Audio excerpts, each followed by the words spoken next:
നമസ്കാരം, സ്വാഗതം out of ഫോക്കസിലേക്ക്. നമ്മൾ ആദ്യം സംസാരിക്കുന്നത് ഡൽഹി മുഖ്യമന്ത്രി അരവിന്ദ് കെജ്രിവാളിൻ്റെ അപ്രതീക്ഷിതമായ അറസ്റ്റിനെ കുറിച്ചാണ്. ഡൽഹി മദ്യനയ അഴിമതി കേസിൽ അരവിന്ദ് കെജ്രിവാളിനെ ഇന്നലെ വീട്ടിലെത്തി ഇ.ഡി. സംഘം അറസ്റ്റ് ചെയ്തു. അത് രാഷ്ട്രീയ ഇന്ത്യയിൽ വലിയ ഞെട്ടലുണ്ടാക്കിയ ഒരു അറസ്റ്റാണ്. കാരണം ഒരു മുഖ്യമന്ത്രിയെ അദ്ദേഹത്തിൻ്റെ പദവിയിലിരിക്കുന്ന സമയത്ത് അറസ്റ്റ് ചെയ്ത് ജയിലിൽ അടയ്ക്കുക, ആം ആദ്മി പാർട്ടിയെയും അതിൻ്റെ സർക്കാരിനെയും നിരന്തരമായി വേട്ടയാടുന്നതിൻ്റെ അവസാനത്തെ ഉദാഹരണമാണ്. അവരുടെ 2 മന്ത്രിമാർ നമുക്കറിയാവുന്നതിൽ ഇപ്പോൾ ജയിലിലുണ്ട്. പ്രതിപക്ഷ നേതാക്കളെ ഈ ഭരണകൂട ഏജൻസികളെ ഉപയോഗിച്ചുകൊണ്ട് വേട്ടയാടി പിടിക്കുന്നതിൻ്റെ ഏറ്റവും വലിയ ഉദാഹരണങ്ങളൊന്നെന്ന് വിളിക്കാവുന്ന ഒന്നാണ്. ഇതിപ്പോൾ ജാമ്യ ഹർജിയിന്മേൽ വാദം നടക്കുകയൊക്കെ ചെയ്യുകയാണ്.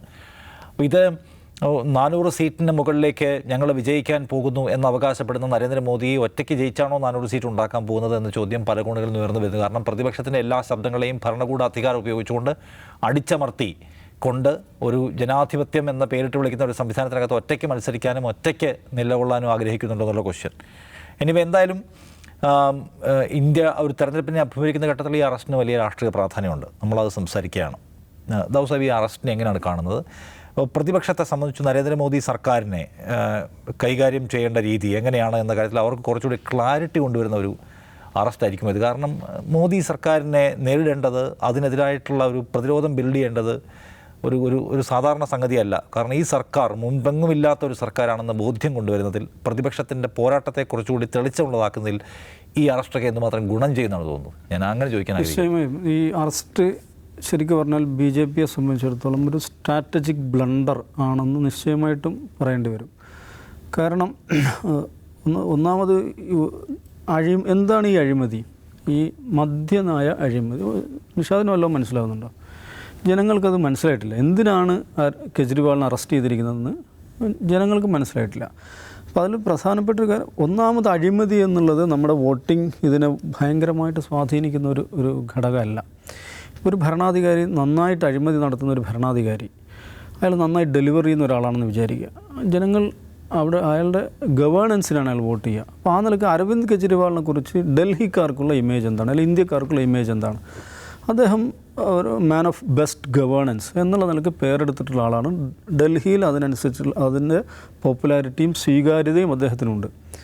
അപ്പോൾ അരവിന്ദ് കെജ്രിവാളിനെ അഴിമതി AAPയുടെ രാഷ്ട്രീയ അടിത്തറ തന്നെ എന്താണ്? അഴിമതിക്കെതിരായുള്ള സമരം, ഭ്രഷ്ടാചാരമാണ്. ഇപ്പോൾ അരവിന്ദ് കെജ്രിവാളിൻ്റെ പ്രസംഗങ്ങൾ നമ്മൾ പരിശോധിച്ചാൽ അദ്ദേഹം ഏറ്റവും അധികം ഉപയോഗിച്ചുള്ള വാക്ക് ഭ്രഷ്ടാചാർ, അഴിമതി എന്നുള്ളതായിരിക്കും. അപ്പോൾ അഴിമതിക്കെതിരായി ജനങ്ങളെ സംഘടിപ്പിച്ചുകൊണ്ട് ഉണ്ടായി വന്നൊരു പാർട്ടിയാണ്. നോക്കണം, ഇത്രയും വേഗത്തിൽ ഒരു ദേശീയ പദവിയിലേക്ക് വന്നിട്ടുള്ളൊരു പാർട്ടി, ഇത്രയും വേഗതയിൽ വളർച്ച നേടിയുള്ളൊരു പാർട്ടി ഇന്ത്യയിലില്ല. കാരണം ഇന്ത്യൻ മധ്യവർഗത്തിൻ്റെ അഭിലാഷങ്ങൾ പ്രതിനിധീകരിക്കുന്ന ഒരു പാർട്ടിയായിട്ട് മാറാൻ സാധിച്ചിട്ടുണ്ട്. നമ്മുടെ എഡ്യൂക്കേറ്റഡ് അർബൻ ക്ലാസ്സിനിടയിൽ വളരെ പെട്ടെന്ന് അതിന് സ്വീകാര്യത ഉണ്ടായിട്ടുണ്ട്. അതുകൊണ്ട് നമ്മൾ മനസ്സിലാക്കുന്നത് സാധാരണഗതിയിൽ BJPയുടെ ഒരു കാച്ച്മെൻറ്റ് ഏരിയ എന്ന് പരിഗണിക്കപ്പെടുന്ന ഭാഗത്തു നിന്ന്, ആ ഒരു പോപ്പുലസിൽ നിന്നാണ്, ആ ഒരു ഡെമോഗ്രഫിയിൽ നിന്നാണ് AAPയിലേക്ക് ആൾ പോകുന്നത്. ഒരു 2 സംസ്ഥാനം ഭരിക്കുന്ന പാർട്ടിയാണ്, ദേശീയ പദവിയുള്ള പാർട്ടിയാണ്, 3-4 സംസ്ഥാനങ്ങൾ നിയമസഭാ പ്രാതിനിധ്യം അവർക്കുണ്ട്. ആ ഒരു വളർച്ച അവരെന്തുകൊണ്ട് നേടിയെടുത്തെന്ന് വെച്ചാൽ ഈ പറയുന്ന ഇന്ത്യൻ മധ്യവർഗത്തിൻ്റെ അവരുടെ അഭിലാഷങ്ങൾ, അല്ലെങ്കിൽ അവരുടെ അഭിലാഷങ്ങളെ പ്രതിനിധീകരിക്കാൻ സാധിക്കുന്ന മാത്രമല്ല അവരുടെ ആകുലതകളെ റെപ്രസെൻ്റ് ചെയ്യാൻ സാധിച്ചിട്ടുണ്ടെന്നുള്ളതാണ്. അപ്പോൾ BJP ഉന്നം വെക്കുന്ന ഒരു ഡെമോഗ്രഫിയിൽ നിന്നാണ് ഇവരും വോട്ടെടുക്കുന്നത്. ഒരു റൈറ്റ് ടു സെൻറ്റർ പാർട്ടി, എന്താണ് സെൻട്രൽ ലെഫ്റ്റ് എന്ന് പൊതുവെ ആം ആദ്മിയെക്കുറിച്ച് പറയുകയാണെങ്കിൽ ഞാൻ അതിനെക്കുറിച്ച് പറയുക, അത് റൈറ്റ് ടു സെൻറ്റർ പാർട്ടിയാണ്. കെജ്രിവാളിൻ്റെ പല സമീപനങ്ങളും നമുക്കറിയാം ഈ സോഫ്റ്റ് ഹിന്ദുത്വയുടെ എലമെൻറ്റ്സ് ഉള്ളതാണ്. എന്തിനാണ് അദ്ദേഹം അത് ചെയ്യുന്നതെന്ന് വെച്ചാൽ അദ്ദേഹത്തിന് അറിയാം ഞാൻ ആരെയാണ് അഭിസംബോധന ചെയ്യുന്നത്, അദ്ദേഹത്തിന് അറിയാം.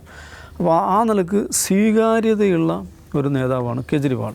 അപ്പോൾ അദ്ദേഹം അഴിമതി നടത്തിയിട്ടുണ്ടോ ഇല്ല നമുക്കറിയില്ല. പക്ഷേ ഒരു അഴിമതിക്കാരനാണ് കെജ്രിവാൾ എന്ന് ജനങ്ങൾ വിശ്വസിക്കുന്ന ഒരവസ്ഥയിലെത്തിയിട്ടില്ല. അങ്ങനെ ഇല്ല എന്ന് മാത്രമല്ല, ഇനി അദ്ദേഹം അഴിമതി നടത്തിയിട്ടുണ്ടെങ്കിൽ തന്നെ അതിനെയും മറികടക്കുന്ന governance, is a man of governance. ഏറ്റവും ജനങ്ങളെ സേവിക്കുക, ജനങ്ങൾക്ക് ഡെലിവർ ചെയ്യുക എന്ന കാര്യത്തിൽ അദ്ദേഹം വിജയിച്ചിട്ടുള്ളത് നിസ്സംശയമായിട്ടുള്ളൊരു കാര്യമാണ്. ഡൽഹിയുടെ ഒരു ലാൻഡ്സ്കേപ്പ് തന്നെ മാറ്റുന്നത് അദ്ദേഹത്തിൻ്റെ ഗവേണൻസ്, അദ്ദേഹത്തിൻ്റെ ഭരണനടപടികൾ കാരണമായിട്ടുണ്ട്. അപ്പോൾ അങ്ങനെ ഇരിക്കെ കെജ്രിവാളിനെ പോലെ ഒരാളെ അറസ്റ്റ് ചെയ്യുമ്പോൾ ഇവർ പ്രതികാര രാഷ്ട്രീയം തന്നെയാണ് നടത്തുന്നത് എന്ന വികാരം മാത്രമേ ജനങ്ങൾ ഉണ്ടാക്കുകയുള്ളൂ. ആ നിലക്ക് അത് കൊടുക്കുന്ന മെസ്സേജ് അത് സർക്കാരിന് BJPക്ക് എതിരായിട്ടുള്ള ഒരു പബ്ലിക് ഒരു മെസ്സേജാണ് പുറത്തേക്ക് വിടുന്നത്. രണ്ടാമത് രാഷ്ട്രീയമായി പറയുന്ന ഇന്ത്യ സഖ്യം എന്ന് പറയുന്ന ഒരു സംഗതി, നമ്മൾ വിചാരിച്ചിരുന്നത് ഇന്ത്യ സഖ്യത്തിൽ ഏറ്റവും വലിയ ഒരു കല്ലുകടിയായിട്ടുണ്ടാവുക, ഏറ്റവും വലിയ പ്രശ്നക്കാരൻ, ന്യൂസൻസ് ഫാക്ടറായിട്ടുണ്ടാവുക കെജ്രിവാളാണെന്നാണ് പൊതുവേ രാഷ്ട്രീയ നിരീക്ഷകരെല്ലാം തിരിച്ചിരുന്നത്. പക്ഷേ അങ്ങനെയല്ല സംഭവിച്ചത്. കെജ്രിവാൾ എത്ര പെട്ടെന്നാണ് ഈ പറയുന്ന മുന്നണി രാഷ്ട്രീയത്തിൻ്റെ വഴക്കങ്ങളിലേക്ക് മാറിയത്. വളരെ ഡൽഹിയിൽ ഈ ഇത് വളരെ നേരത്തെ തന്നെ സീറ്റ് ഷെയറിംഗ് നടന്നു കഴിഞ്ഞു. അപ്പോൾ ഡൽഹിയിൽ കോൺഗ്രസ് ആം ആദ്മി സീറ്റ് ഷെയറിംഗ് നടന്നു കഴിഞ്ഞപ്പോൾ BJP എന്താ ചെയ്യുന്നത് ശ്രദ്ധിച്ചോ, അവിടെ മുഴുവൻ MP 7 MPമാരല്ലേ അവിടെ, 7 MPമാരിൽ 6 ആളെയും അവർ മാറ്റി. അതിൽ ലിസ്റ്റ് വന്നപ്പം എല്ലാം ഒന്നൊഴികെ ബാക്കിയെല്ലാം ഫ്രഷ് കാൻഡിഡേറ്റ്സാണ്. ഹരിയാനയിൽ സീറ്റ് ഷെയറിംഗ് നടക്കുന്നു, ഗുജറാത്തിൽ നടക്കുന്നു, ഗോവയിൽ ധാരണയാവുന്നു. ഇത് ഇത്ര പെട്ടെന്ന് സാധിക്കുമെന്ന് ആരും വിചാരിച്ചിരുന്നില്ല. എന്ന് പറഞ്ഞാൽ ഇന്ത്യ മുന്നണിയിൽ ഏറ്റവും വലിയ ഒരു വേവാത്ത ചേനയായി കിടക്കുമെന്ന് കരുതിയിരുന്ന ആം ആദ്മി ഈ പറയുന്ന മുന്നണി രാഷ്ട്രീയത്തിൻ്റെ വഴക്കത്തിലേക്ക് വളരെ പെട്ടെന്ന് വരുന്നു. അപ്പോൾ അത് വലിയൊരു ആത്മവിശ്വാസം ഇന്ത്യ മുന്നണിക്ക് നൽകിയിട്ടുണ്ട്. പക്ഷേ ഈ അറസ്റ്റോടുകൂടി എന്താ സംഭവിക്കുന്നത്, ഇന്ത്യ മുന്നണിയുടെ കെട്ടുറപ്പിനെ, അവരുടെ ഒരു ഇൻറ്റേർണൽ സോളിഡാരിറ്റി ഉണ്ടല്ലോ, അതിനെ കൂടുതൽ ശക്തിപ്പെടുത്തുകയാണ് ചെയ്യുന്നത്. നമ്മൾ ഒരുമിച്ച് നിന്ന് പൊരുതുകയല്ലാതെ വഴിയില്ല. ഇത് സാധാരണ മട്ടിലുള്ള ഒരു രാഷ്ട്രീയമല്ല, ഇത് വേറൊരു രാഷ്ട്രീയമാണ്. അതൊരു യാഥാർത്ഥ്യമായിരുന്നു. പക്ഷേ ഇവരാരും തിരിച്ചറിഞ്ഞില്ല എന്നുള്ളതാണ്. ആ ഒരു തിരിച്ചറിവ് ശക്തിപ്പെടുകയും ഈ പറയുന്ന ഇന്ത്യ മുന്നണിയുടെ ലീഡർഷിപ്പിനിടയിൽ തന്നെ ആ ഒരു ഐക്യബോധം, ഐക്യദാർഢ്യം കൂടുതൽ ശക്തിപ്പെടുകയാണ് ചെയ്യുന്നത്. അപ്പോൾ എനിക്ക് തോന്നുന്നത് പിന്നെ BJP എന്തിനാണ് ഈ നിലക്കുള്ള ഒരു ഫ്രാൻറ്റിക്കായുള്ള ഒരു സംഭ്രമചിത്തമായിട്ടുള്ള ഒരു ഇത്തരം നടപടികളായിട്ട് പോകുന്നത് എന്നുള്ളത് കൗതുകം ഉണ്ടാക്കുന്ന കാര്യമാണ്. അതിലെനിക്ക് തോന്നുന്നൊരു കാര്യം, ഇപ്പോൾ നമ്മൾ പൊതുവെ പരിശോധിച്ച് കഴിഞ്ഞാൽ NDA വീണ്ടും അധികാരത്തിൽ വരും എന്ന കാര്യത്തിൽ ഏറ്റവും കൂടുതൽ സംശയമുള്ള ഒരു കൂട്ടരാരാന്ന് ചോദിച്ചാൽ അത് BJP ലീഡർഷിപ്പാണെന്നാണ് പൊതുവെ കാണുമ്പോൾ തോന്നുന്നത്. ഇപ്പോൾ മറ്റ് രാഷ്ട്രീയ പാർട്ടി നേതാക്കന്മാരായിട്ട് നമ്മൾ സംസാരിക്കുമ്പോഴാകട്ടെ, അവരുടെ പബ്ലിക് സ്റ്റേറ്റ്മെൻ്റ് ആകട്ടെ, അതിൽ നിന്ന് വരുന്നതെന്ന് ചോദിച്ചിട്ടുണ്ടെങ്കിൽ ഇവന്മാർ തന്നെ അധികാരത്തിൽ വരും എന്നൊരു തോന്നൽ പൊതുവെ ആളുകൾക്കിടയിലുണ്ട്. പക്ഷേ ആ തോന്നൽ തീരെ ഇല്ലാത്തൊരു കൂട്ടർ BJP ലീഡർഷിപ്പാണ്. അതിനെക്കുറിച്ച് ഡൽഹിയിൽ ഒരു മാധ്യമപ്രവർത്തകനോട് സംസാരിക്കുമ്പോൾ എന്നോട് പറഞ്ഞത്, ഇവർ നടത്തിയിട്ടുള്ള ചില ഇൻറ്റേർണൽ സർവേസ് പ്രകാരം അത്ര എളുപ്പമല്ല, ഈ പറയുന്ന സിമ്പിൾ മെജോറിറ്റിയുടെ വക്കിൽ വരെ പരമാവധി പോകുകയുള്ളൂ എന്ന് ഇവരുടെ ചില സർവേസ് ചൂണ്ടിക്കാണിക്കുന്നുണ്ട്, പുറത്ത് വന്നിട്ടുണ്ട്. പുറത്തേക്ക് ഔട്ട് ചെയ്യാത്ത ചില സർവേസാണ്. അപ്പോൾ അതുകൊണ്ട് എന്തൊക്കെയോ കാട്ടിക്കൂട്ടുക ഒരു സംഗതി അതിനകത്തുണ്ട്. പിന്നെ ഇപ്പോൾ ഉണ്ടായിക്കൊണ്ടിരിക്കുന്ന ഇപ്പം ഇലക്ഷൻ ബോണ്ടുമായി ബന്ധപ്പെട്ട് ഇലക്ഷൻ ബോണ്ടിൻ്റെ കാര്യത്തിൽ സുപ്രീം കോടതിയുടെ ഭാഗത്തുണ്ടായുള്ള തിരിച്ചടി, അത് BJP എക്സ്പോസ്ഡായി. ഈ ഫാക്ട് ചെക്കിങ്ങുമായി ബന്ധപ്പെട്ട് സുപ്രീം കോടതിയുടെ ഭാഗത്തുണ്ടായ തിരിച്ചടി, ഇങ്ങനെ നരേന്ദ്രമോദിയുടെ സന്ദേശം UAE പൗരന്മാർക്ക് വരെ വികസിത് ഭാരതിനെ കുറിച്ചുള്ള മെസ്സേജ് പോകുന്ന പരിപാടി, അതിനെതിരെ കോടതിയുടെ ഭാഗത്തുണ്ടായിട്ടുള്ള ഈ ഇന്നലെ ഒരൊറ്റ ദിവസം ഉണ്ടായ കാര്യം ആലോചിക്കുക. ഇന്നലെ കോൺഗ്രസിൻ്റെ പത്രസമ്മേളനം നടക്കുകയാണ്, നയാ പൈസ ഇല്ല എന്ന് പറഞ്ഞിട്ട്. മഹുവ മൈത്രക്കെതിരെ CBI കേസെടുക്കുകയാണ്. ഈ ഇലക്ഷൻ ബോണ്ട് ഇത് വരുന്ന ഫാക്ട് ചെക്കിങ്ങുമായി ബന്ധപ്പെട്ട കോടതി. ഇങ്ങനെ ഓരോ ദിവസവും വലിയ ആഘാതമുണ്ടാക്കുന്ന വാർത്തകളും ഡെവലപ്മെൻറ്റ്സ് ഉണ്ടായിക്കൊണ്ടിരിക്കുകയാണ്. അതിനിടയിലാണ് ഇങ്ങനൊരു ഒരുതരം ഫ്രാൻറ്റിക് സിറ്റുവേഷൻ ഉണ്ട്. അപ്പോൾ അതിനെ മറികടക്കുക എന്നുള്ളത് കൂടെ BJP കാണുന്നുണ്ടാകും. പക്ഷേ അതിനെ മറികടക്കാൻ പറ്റില്ല. ഇങ്ങനെയാണ് ഈ സർക്കാർ പോകുന്നതെങ്കിൽ ഒരു സെർവിങ് ചീഫ് മിനിസ്റ്റർ അദ്ദേഹത്തിൻ്റെ വീട്ടിൽ വന്ന് അറസ്റ്റ് ചെയ്ത് കൊണ്ടുപോകാൻ, ഇതൊക്കെ വെച്ചാൽ ഒരുതരം ക്രോസിങ് ദ റെഡ് ലൈൻ എന്ന് പറയുന്ന ഒരു അവസ്ഥയാണ്. ഇത് രാജ്യത്ത് അരാജകത്വം ഉണ്ടാക്കും, അങ്ങേയറ്റം കയോട്ടിക്കായുള്ളൊരു അവസ്ഥയിലേക്ക് രാജ്യത്തെ കൊണ്ടുപോകും. EDയുടെ നടപടികൾ അത് വിശ്വാസയോഗ്യമല്ല എന്ന് BJP തന്നെ തെളിയിച്ചാണ്. അധികം വർത്തമാനം പറയേണ്ട, ED വീട്ടിൽ വരുമെന്ന് പറഞ്ഞത് ആരാണ്? ലോക്സഭയുടെ ഫ്ലോറിലാണ് മീനാക്ഷി ലേഖിയല്ലേ അത് പറഞ്ഞത്. ഇവരുടെ ഉത്തരവാദപ്പെട്ട നേതാവ്, ഒരു മന്ത്രിയായിരിക്കുന്ന ഒരാൾ പറയാണ്. അപ്പോൾ ED എന്ന് പറഞ്ഞാൽ എന്താണ്? ഇവരുടെ രാഷ്ട്രീയ ആവശ്യത്തിന് വേണ്ടിയുള്ള ഒരു കങ്കാണിപ്പടം മാത്രമാണ് എന്ന് ജനങ്ങൾ വിശ്വസിക്കുന്ന ഒരു സമയത്ത് EDയെ വിട്ട് ഒരു മുഖ്യമന്ത്രി അറസ്റ്റ് ചെയ്യുക എന്ന് പറയുന്നത് അത് അങ്ങേയറ്റത്തെ ബ്ലണ്ടറാണ് BJP ചെയ്തിരിക്കുന്നത്. ഓക്കെ, ലജിംസ്, ഇപ്പം നരേന്ദ്രഭായ് എന്ന് പറഞ്ഞാൽ അദ്ദേഹത്തിന് കുടുംബമില്ല. അദ്ദേഹം ഈ കഴിഞ്ഞ പതിറ്റാണ്ടുകളായി രാജ്യത്ത് അരങ്ങേറിക്കൊണ്ടിരുന്ന അഴിമതിക്കെതിരായിട്ടുള്ള കുരിശ് യുദ്ധം നടത്തുകയാണ്. അദ്ദേഹം ആരെയും വെറുതെ വിടുന്നില്ല എന്നാണ് അവർ പ്രചരിപ്പിക്കുന്ന ഒരു സംഗതി. ഇതിനു മുമ്പ് ഒരു പ്രധാനപ്പെട്ട ആളുകളെ അറസ്റ്റ് ചെയ്തിട്ടുണ്ട്. നമുക്കറിയാം, കോൺഗ്രസിൻ്റെ പ്രധാനപ്പെട്ട നേതാക്കളെ, ജാർഖണ്ഡ് മുഖ്യമന്ത്രിയെ നേരത്തെ അറസ്റ്റ് ചെയ്തിട്ടുണ്ട്, ഇപ്പോൾ അരവിന്ദ് കെജ്രിവാളിനെയും. അതുകൊണ്ട് ഇത് അഴിമതിക്കെതിരായിട്ടുള്ള നരേന്ദ്രമോദിയുടെ മുഖം നോക്കാതെയുള്ള നടപടി എന്ന അവരുടെ ഒരു പ്രചരണ തന്ത്രത്തിനകത്ത് പെടുത്തി ആ നിലയ്ക്ക് കൈകാര്യം ചെയ്യാവുന്നേ ഉള്ളൂ. അതിനപ്പുറത്തേക്ക് കെജ്രിവാൾ അതിലേക്ക് വരുന്നതോടെ അതിൻ്റെ സ്വഭാവം മാറുന്നുണ്ടോ? ഈ അഴിമതി നമ്മുടെ നാട്ടിലൊരു പ്രധാനപ്പെട്ട പ്രശ്നമാണല്ലോ. നമ്മുടെ നാട്ടിൽ മാത്രമല്ല, ഒട്ടുമിക്ക രാജ്യങ്ങളിലും വലിയ തോതിലുള്ള ജനകീയ പ്രക്ഷോഭം ഉണ്ടാകുന്ന ഈ അഴിമതി വെച്ചിട്ടാണ്. കാരണം അഴിമതി സാധാരണക്കാരായ മനുഷ്യർക്ക് പൊറുക്കാൻ പറ്റാത്തൊരു കാര്യമാണ്. കാരണം നമ്മളെ വിറ്റ് അധികാരികൾ ഭക്ഷണം കഴിക്കുന്നു എന്നൊരു തോന്നലാണ് സാധാരണക്കാർക്ക് ഉണ്ടാവുക. ചീറ്റ് ചെയ്യപ്പെട്ടെന്നൊരു തോന്നലുണ്ടാവും. കഴിഞ്ഞ 2010 അതായത് ഈ ആം ആദ്മി പാർട്ടി ഉണ്ടാവുന്നതിന് മുമ്പ് ഇന്ത്യ അഗെയിൻസ്റ്റ് കറപ്ഷൻ രൂപപ്പെടുന്ന സമയത്ത് UN ഒരു റെസൊല്യൂഷൻ വന്നു, UN ഒരു ചർച്ച വന്നു, എന്താണ് ശരിക്കും അഴിമതി. അപ്പോൾ UN കണ്ടെത്തിയൊരു കാര്യം, അഴിമതിയുടെ രൂപം മാറിക്കഴിഞ്ഞു. പഴയതുപോലെ ആളുകളിൽ നിന്ന് പണം വാങ്ങുന്ന രീതിയല്ല അഴിമതി. അഴിമതി എന്ന് പറഞ്ഞാൽ ഒരു എക്സിക്യൂട്ടീവ് ഡിസിഷൻ വഴി ഒരാൾക്ക് ഒരു കമ്പനിക്ക് അല്ലെങ്കിൽ ഒരു വ്യക്തിക്ക് ഗുണമുണ്ടാവുക, അതിനാണ് അഴിമതി എന്ന് പറയുന്നത്. അതിന് കിക്ക് ബാക്സ് കിട്ടിയോ ഇല്ലയോ എന്നുള്ളത് പ്രസക്തമേ അല്ല എന്നാണ് UN ആ റെസൊല്യൂഷൻ പറയുന്നത്. അപ്പോൾ അതിനുശേഷമാണ് ഈ India against corruption ഉണ്ടാകുന്നതും Aam Aadmi party രൂപം കൊള്ളുന്നതും ഈ UN റെസൊല്യൂഷൻ വന്നതിന് ശേഷമാണ്. ഇത് ഇന്ത്യയെ സംബന്ധിച്ച് 100% ശരിയായ കാര്യമാണ്. നമ്മളൊരു ഒരു ഫേവർ ഒരാൾക്ക് അല്ലെങ്കിൽ നമ്മളൊരു എക്സിക്യൂട്ടീവ് ഡിസിഷൻ എടുക്കുക. ആ ഡിസിഷൻ എടുക്കുമ്പോൾ ഒരാൾക്കൊരു ഫേവർ ഉണ്ടായി, അതിന് എനിക്ക് കിക്ക് ബാക്സ് കിട്ടിയോ ഇല്ലയോ എന്നുള്ളതല്ല പ്രധാനം. അങ്ങനെ അങ്ങനെ ഒരു ഫേവർ ഉണ്ടായോ ഇല്ലയോ എന്നാണ് പരിശോധിക്കേണ്ടതെന്നാണ് UN ചൂണ്ടിക്കാട്ടുന്ന കാര്യം. അപ്പോൾ UN ഗവേണൻസ് സംബന്ധിച്ച ഒരു ഇതിലാണത് പറയുന്നത്. ഇവിടെ 2G സ്പെക്ട്രം അഴിമതിയായിരുന്നല്ലോ. ഇന്ത്യയുടെ രാഷ്ട്രീയ മാപ്പിനെ തന്നെ കീറിയെറിഞ്ഞ സംഭവം 2G സ്പെക്ട്രം. അപ്പോൾ UN ഈ ഒരു കണ്ടെത്തൽ അനുസരിച്ച് 2G സ്പെക്ട്രം അഴിമതിയാണോ എന്നുള്ള വലിയ ഡിസ്കഷനായിരുന്നു. ഈ റെസൊല്യൂഷൻ വരുന്നതിന് മുമ്പാണ് 2G സ്പെക്ട്രം അഴിമതി വിവാദം തുടങ്ങുന്നത്. ഇപ്പോൾ 2G സ്പെക്ട്രം അഴിമതി എന്താണ്? ഒരു സർക്കാർ ഒരു കാര്യം തീരുമാനിക്കും, ഒരു പുതിയ സംഭവം വരുവാണ്, 2G എന്ന് പറയുന്ന സ്പെക്ട്രം വരുവാണ്. അപ്പോൾ അതെങ്ങനെ കൊടുക്കണം? അത് ലേലത്തിന് വെച്ച് കഴിഞ്ഞാൽ ഗ്ലോബൽ ജയൻസ് വന്നത് ലേലത്തിൽ പിടിക്കും. ഇപ്പോൾ ഇന്ത്യയിൽ തദ്ദേശീയമായ കമ്പനികൾക്ക് ഒരിക്കലും അവിടെ തദ്ദേശീയമായൊരു ഒരു ഇൻഫ്രാസ്ട്രക്ചർ ഉണ്ടാക്കാൻ കഴിയില്ല. അതുകൊണ്ട് എന്ത് ചെയ്യുക, ഫസ്റ്റ് കം ഫസ്റ്റ് സെർവ് എന്നൊരു പോളിസി സ്വീകരിക്കാമെന്ന് മൻമോഹൻ സിംഗ് പറയുന്നു. അങ്ങനെ അനുസരിച്ച് അത് കൊടുക്കുന്നു. അപ്പോൾ CAG പറയുന്നു അതല്ല, അത് ലേലം വെച്ചിരുന്നെങ്കിൽ എത്ര കോടി രൂപ കിട്ടുമായിരുന്നു. ഇതൊരു പോളിസിയാണ്, ഒരു സർക്കാർ എടുക്കുന്ന പോളിസിയാണ്. ആ പോളിസി മൻമോഹൻ സിംഗ് തന്നെ വന്ന് മാധ്യമങ്ങളോട് വിശദീകരിച്ചൊരു കാര്യമാണ്. എന്തുകൊണ്ടാണ് ഞങ്ങളിത് ചെയ്യുന്നത്, എന്തിനാണ് ഇങ്ങനെ ചെയ്യുന്നതെന്ന് വിശദീകരിച്ചൊരു കാര്യമാണ്. അതിൽ എന്തെങ്കിലും മാൽ പ്രാക്ടീസ് ഉണ്ടോ എന്നുള്ളതാണ്. നല്ല മാൽ പ്രാക്ടീസ് കണ്ടെത്തിയതിനെ തുടർന്നാണ് രാജയ്ക്കെതിരെ കേസ് വന്നത്. ആ രാജയെ തന്നെ അറസ്റ്റ് ചെയ്തത് UPA സർക്കാരാണ്.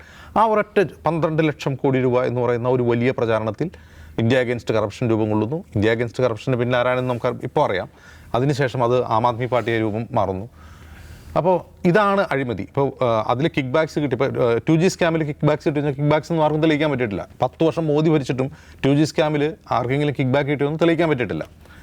എങ്കിൽ ഇത്തരം ഡിസിഷൻ വഴി, അതായത് എക്സിക്യൂട്ടീവിൻ്റെ ഡിസിഷൻ വഴി വലിയ കോർപ്പറേറ്റുകൾക്ക്, കമ്പനികൾക്ക്, സ്വകാര്യ വ്യക്തികൾക്ക് ഗുണം കിട്ടിയിട്ടുണ്ടെന്ന് ക്വസ്റ്റ്യൻ ചോദിച്ചു കഴിഞ്ഞാൽ ഈ 10 വർഷത്തെ മോദി ഭരണകൂടത്തിൻ്റെ എല്ലാ തീരുമാനങ്ങളും വെറുതെ എടുത്ത് സ്ക്രൂട്ടനൈസ് ചെയ്ത എല്ലാ അഴിമതിയാണ്. അത് റഫാൽ മാത്രമല്ല, എല്ലാ തീരുമാനങ്ങളും ഇത്തരത്തിൽ കോർപ്പറേറ്റുകൾക്ക് അനുകൂലമായ അഴിമതിയാണ്. അപ്പോൾ മോദിക്ക് കുടുംബമില്ലെങ്കിൽ എന്താണ്? മോദി ഗുജറാത്തിൽ ജയിച്ചു കഴിഞ്ഞാൽ ഡൽഹിയിലേക്ക് അദ്ദേഹത്തിന് പറക്കാൻ വേണ്ടി ഫ്ലൈറ്റ് കൊടുക്കുന്ന അദ്ദേഹത്തിൻ്റെ കുടുംബാംഗമുണ്ട്. അത് കുടുംബമല്ലേ? മോദിക്ക് ആ പരിവാരപ്പെട്ടാണ്. ആരാണ് പ്രധാനമന്ത്രിയാകാൻ പോകുന്ന ഒരാൾക്ക് വിമാനം അയച്ചു കൊടുക്കുന്നത്? അദാനിയുടെ ഫ്ലൈറ്റ് കയറിയാണ് വരുന്നത്. അപ്പോൾ അത് കുടുംബമല്ല. അപ്പോൾ മോദി ആർക്ക് വേണ്ടിയാണ് പറയുന്നത്? അദ്ദേഹത്തിൻ്റെ ഭാര്യയില്ല, അദ്ദേഹത്തിന് ഭാര്യയുണ്ട്, അദ്ദേഹത്തിന് സമ്പാദിക്കേണ്ടതില്ല എന്ന് പറഞ്ഞാൽ അദ്ദേഹത്തിനെ മുന്നിൽ നിർത്തി സമ്പാദിക്കുന്ന വലിയ വ്യവസായ കുടുംബങ്ങൾ ഈ രാജ്യത്തുണ്ട്. അപ്പോൾ ഈ സർക്കാർ എടുത്തിട്ടുള്ള എല്ലാ തീരുമാനങ്ങളിലും നമുക്ക് ഈ അർത്ഥത്തിലുള്ള അഴിമതി കാണാൻ പറ്റും. ഇനി എൻഫോഴ്സ്മെൻറ്റ് ഡയറക്ടറേറ്റ്, എൻ്റെ പ്രധാനപ്പെട്ട പോയിൻ്റ് ED കുറിച്ചാണ്. കാരണം രാജ്യത്ത് അഴിമതി അന്വേഷിക്കാൻ പറ്റിയ വ്യത്യസ്ത ഏജൻസികളുണ്ട്. നമുക്ക് CWC ഉണ്ട്, ചീഫ് വിജിലൻസ് ഓഫീസറുണ്ട്, നമുക്ക് CBI ഉണ്ട്. CBI ആണ് അതിൻ്റെ ഒരു അപ്പെക്സ് ബോഡി, അഴിമതി അന്വേഷിക്കാൻ പറ്റിയ അപ്പെക്സ് ബോഡി എന്ന് പറഞ്ഞാൽ CBI ആണ്. എൻഫോഴ്സ്മെൻറ്റ് ഡയറക്ടറേറ്റിൻ്റെ പണി എന്താണ്? അഴിമതി അന്വേഷിക്കലാണോ? അല്ലല്ലോ. എൻഫോഴ്സ്മെൻറ്റ് ഡയറക്ടറേറ്റ് സ്ഥാപിച്ചത് ഭീകരപ്രവർത്തനങ്ങൾക്ക് വേണ്ടി കള്ളപ്പണം ഫണ്ടിങ് ഉണ്ടോ എന്ന് കണ്ടെത്തുക എന്നുള്ളതാണ്. അതിൻ്റെ പ്രധാനപ്പെട്ട കാരണം അതും ഒരു UN റെസൊല്യൂഷനിൽ സ്ഥാപിക്കപ്പെട്ടതാണ്. UN അംഗരാജ്യങ്ങളോട് UN പറയുന്നു, ലോകത്ത് ടെററിസം വ്യാപകമാവുന്നു, അവർക്ക് വേണ്ടിയുള്ള ഫണ്ടിങ് നടക്കുന്ന കള്ളപ്പണം വഴിയാണ്, ഡയമണ്ട് മർച്ചൻസ് വഴിയാണ്, അല്ലെങ്കിൽ ആയുധ വ്യാപാരികൾ വഴിയാണ്. അങ്ങനെ കള്ളപ്പണം ധാരാളമായി ഫണ്ട് ചെയ്യപ്പെടുന്നു. അപ്പോൾ അത് കണ്ടെത്താൻ ഓരോ അംഗരാജ്യങ്ങളും അത് തടയാൻ ആവശ്യമായ ഏജൻസികൾ സ്ഥാപിക്കണം. വാജ്പേയി സർക്കാരാണ് ഈ പറയുന്ന ED തുടങ്ങുന്നത്. പിന്നെ ED നിയമം കുറേ കൂടി ശക്തമാക്കി മോദി സർക്കാർ കൊണ്ടുവരികയാണ്. അപ്പോൾ ഈ ED ഇപ്പോൾ ഈ കഴിഞ്ഞൊരു 10 വർഷം നമ്മൾ നോക്കി എൻഫോഴ്സ്മെൻറ്റ് ഡയറക്ടറേറ്റ് ചെയ്യുന്നത് എന്താണ്? ഈ ഭീകരപ്രവർത്തനത്തിനുള്ള ഫണ്ട് അന്വേഷിക്കലാണോ ചെയ്യുന്നത്? അല്ലല്ലോ. അഴിമതി ആരോപണം ഉയരുന്നു, അവിടെ പോയി ഓടിപ്പോയി റെയ്ഡ് നടത്തുന്നു, ഒന്നും പിടിച്ചെടുക്കുന്നില്ല. ഇപ്പോൾ കെജ്രിവാളിൻ്റെ കേസ് തന്നെ എടുക്കുക. അപ്പോൾ ഡൽഹിയിലെ മദ്യനയ അഴിമതി എടുക്കുക, എവിടെയെങ്കിലും കള്ളപ്പണം പിടിച്ചെടുത്തിട്ടുണ്ടോ? ഇപ്പോൾ ജയിലിൽ കിടക്കുന്ന 2 പേരുണ്ട്, മനീഷ് സിസോദിയും സത്യപാൽ മലിക്, അല്ല എന്താ അതിൻ്റെ പേര്, സത്യേന്ദ്ര ജെയിൻ. ഈ 2 പേരുടെ വീട്ടിൽ നിന്നെങ്കിലും കള്ളപ്പണം പിടിച്ചെടുത്തോ? അരവിന്ദ് കെജ്രിവാളിൻ്റെ വീട്ടിൽ നിന്നുള്ള കള്ളപ്പണം പിടിച്ചെടുത്തോ? ഇനി വേണ്ട. ഇവർ ED ആരോപിക്കുന്നത് എന്താണ്? ഈ മദ്യ ഹോൾസെയിൽ ഇപ്പോൾ സ്വകാര്യ കമ്പനികൾക്ക് നൽകുന്നത് വഴി ആം ആദ്മി പാർട്ടിക്ക് കിക്ക് ബാക്സ് കിട്ടി, അത് ഗോവ ഇലക്ഷനിൽ ഉപയോഗിച്ചു എന്നാണ് പറയുന്നത്. അത് ഞങ്ങൾക്ക് തെളിവുണ്ട്, മൊഴിയുണ്ട്, മൊഴിയിന് ആധാരമായ കൊറാബറേറ്റീവ് എവിഡൻസും ഉണ്ടെന്നാണ്. എന്നിട്ട് ഈ പോയ ഫണ്ട് കണ്ടെത്തിയോ? കള്ളപ്പണം ഉണ്ടെങ്കിൽ നോട്ട് കെട്ട് കണ്ടെത്തിയോ? അല്ലെങ്കിൽ ഇവരുടെ ബാങ്ക് അക്കൗണ്ടിൽ വന്ന് കണ്ടെത്തിയോ? ഒന്നുമില്ല. ഇതൊന്നും ഉണ്ടായിട്ടില്ല. അതുകൊണ്ടാണ് പറയുന്നത് നിങ്ങൾ ചോദ്യം ചെയ്തോളൂ, അറസ്റ്റ് എന്തിനാണെന്ന് ഇപ്പോൾ കോടതിയിൽ വാദം നടന്നുകൊണ്ടിരിക്കുമ്പോൾ അഭിഷേക് സിംഗ് ചോദിക്കുന്നത് അതുകൊണ്ടാണ്. ഇതിലെന്താണ് തെളിവ് എന്നാണ് ചോദിക്കുന്നത്. അപ്പോൾ ഒരാരോപണം, EDയുടെ പ്രശ്നം, ED നിയമത്തിൻ്റെ ഏറ്റവും വലിയ അതിൻ്റെ ഈ UAPA പോലുള്ള നിയമത്തേക്കാൾ കൂടുതൽ രാക്ഷസീയമാണെന്ന് പറയാൻ കാരണം EDയിൽ ഇപ്പോൾ നിഷാദിനെ ഒരു കേസിൽ ED അറസ്റ്റ് ചെയ്തു. നിഷാദ് പറയുകയാണ് എനിക്ക് 100 കോടി രൂപ കിട്ടി, അതിൽ അജിംസിനും പങ്കുണ്ട്, അതാണ് തെളിവ്. അപ്പോൾ ഞങ്ങൾ തെളിവുണ്ടെന്ന് പറയുന്നത് എന്താണെന്ന് അറിയാം, മൊഴിയാണ് തെളിവ്. അപ്പോൾ നിഷാദ് പറയുന്ന മൊഴി തെളിവായിട്ട് തന്നെ ഹാജരാക്കാം. അതുപോലെ ഈ നിഷാദ് പറഞ്ഞ മൊഴി തെറ്റാണെന്ന് തെളിയിക്കേണ്ട ബാധ്യത എൻ്റെയാണ്. ഏത് സമയം വേണമെങ്കിൽ നിഷാദിനെ മാപ്പ് സാക്ഷിയാക്കാൻ വേണം കൊടുക്കാം. ഇതാണ് ED നിയമത്തിൻ്റെ തന്നെ പ്രശ്നം. അതാണ് ED ചെയ്തുകൊണ്ടിരിക്കുന്നത്. ടെറർ ഫിനാൻസിങ് തടയുകയല്ല ചെയ്യുന്നത്, അഴിമതി അന്വേഷിക്കേണ്ട CBIയെ മാറ്റി നിർത്തി. CBIക്ക് ഇപ്പോൾ പണിയില്ല, CBI കേസ് അന്വേഷിച്ചാണ്. അപ്പോൾ CBI മാറ്റി നിർത്തിയിട്ട് ED എല്ലാ അഴിമതി കേസുകളും അന്വേഷിക്കുക, എന്നിട്ട് അതെല്ലാം കള്ളപ്പണമാക്കുക. അഴിമതി നടന്നു, അത് അഴിമതിയിൽ ഉപയോഗിച്ചത് കള്ളപ്പണമാണോ വൈറ്റ് മണിയാണോ, അങ്ങനെ ക്വസ്റ്റ്യൻ ഉണ്ടല്ലോ. ഇപ്പോൾ ഒരു ഉദാഹരണം പറഞ്ഞു കഴിഞ്ഞാൽ കർത്ത മുഖ്യമന്ത്രി പിണറായി വിജയൻ്റെ മകൾക്ക് കൊടുത്ത അത്രയും 1.25 കോടി രൂപ, അത് വൈറ്റ് മണിയായിട്ടാണ് കൊടുത്തത്. 1.25 കോടി അത് കള്ളപ്പണമല്ല, കാരണം ത്രൂ ബാങ്ക് ട്രാൻസ്ഫറാണ്. അപ്പോൾ ഇത് കൊടുത്തത് കള്ളപ്പണമാണോ അല്ലേ, ഇത് എന്തിനാണ് ഉപയോഗിച്ചത്, ഇതാണ് കണ്ടെത്തേണ്ടത്. അതിന് പകരം എല്ലാ അഴിമതി കേസുകളും പോയി എൻഫോഴ്സ്മെൻറ്റ്, കാരണം വെച്ചാൽ CBI അന്വേഷിച്ച് കഴിഞ്ഞാൽ ഈ കേസൊക്കെ ജാമ്യം കിട്ടും. കോടതി ചെന്നാൽ തന്നെ ജാമ്യം കിട്ടുന്ന കേസുകളാണ്. ഇപ്പോൾ ഈ ലിക്വർ സ്കാം ആണെങ്കിൽ പോലും ബാക്കി ഏത് കേസാണെങ്കിലും ED അന്വേഷിച്ചിട്ടുള്ള മുഴുവൻ കേസുകളും CBIയോ അല്ലെങ്കിൽ വിജിലൻസോ അന്വേഷിച്ച് കഴിഞ്ഞാൽ ജാമ്യം കിട്ടുന്ന കേസുകളാണ്. ആ ജാമ്യം തടയുക എന്നുള്ളത് മാത്രമാണ്. അത് എൻഫോഴ്സ്മെൻറ്റ് ഡയറക്ടറേറ്റിനെ കൊണ്ട് ഓവർ ടൈം പണിയെടുപ്പിക്കുക, മറ്റുള്ള ഏജൻസികൾ ചുമ്മാ വെറുതെ ഇരിക്കുക, അതാണ് സംഭവം നടന്നുകൊണ്ടിരിക്കുന്നത്. അപ്പോൾ ഇത് പൊളിറ്റിക്കൽ വെൻഡേറ്റയാണെന്നുള്ള കാര്യത്തിൽ ആർക്കും സംശയമൊന്നുമില്ല. പക്ഷേ പ്രശ്നം അതല്ല. ഇത് ഈ സമയത്ത് ഇവർ എന്തുകൊണ്ട് ചെയ്യുന്നു, ദൗസായി പറഞ്ഞതല്ല, ഈ സമയത്ത് എന്തുകൊണ്ട് ചെയ്യുന്നുള്ളത് വളരെ വളരെ പ്രധാനമാണ്. കാരണം ആളുകൾ ഭയാക്രാന്തരാകുമ്പോഴാണ് വിഡ്ഢിത്തം കാണിക്കുക, പരിഭ്രമിക്കുമ്പോഴും ഭയപ്പെടുമ്പോഴാണ് ആളുകൾ വിഡ്ഢിത്തം ചെയ്യാനുള്ള സാധ്യത കൂടുതൽ. അങ്ങനെയാണെങ്കിൽ ഇതിപ്പോൾ BJP കാണിക്കുന്ന വലിയൊരു വിഡ്ഢിത്തമാണ്. അത് നോർത്ത് ഇന്ത്യൻ സംസ്ഥാനങ്ങളിൽ വലിയ തോതിൽ പ്രചാരണ വിഷയമാവുകയും തെരഞ്ഞെടുപ്പിൽ തന്നെ അത് പ്രതിഫലിക്കുകയും ചെയ്യും. എന്തുകൊണ്ടാണ് അങ്ങനെ സംഭവിക്കുന്നത് വെച്ചാൽ അവർക്ക് ഈ തവണ ഒരു പുൽവാമ ഇല്ല, അതിൻ്റെ പരിഭ്രാന്തിയാവാം അതിൻ്റെ കാരണം. അപ്പോൾ അരവിന്ദ് കെജ്രിവാളിനെ പോലുള്ള ആളുകളെ അറസ്റ്റ് ചെയ്ത് അകത്തിട്ടുകൊണ്ട് BJP ഉണ്ടാക്കാൻ പോകുന്ന രാഷ്ട്രീയ നേട്ടം എന്തായിരിക്കും എന്നതാണ് ഉറ്റുനോക്കുന്ന സംഗതി.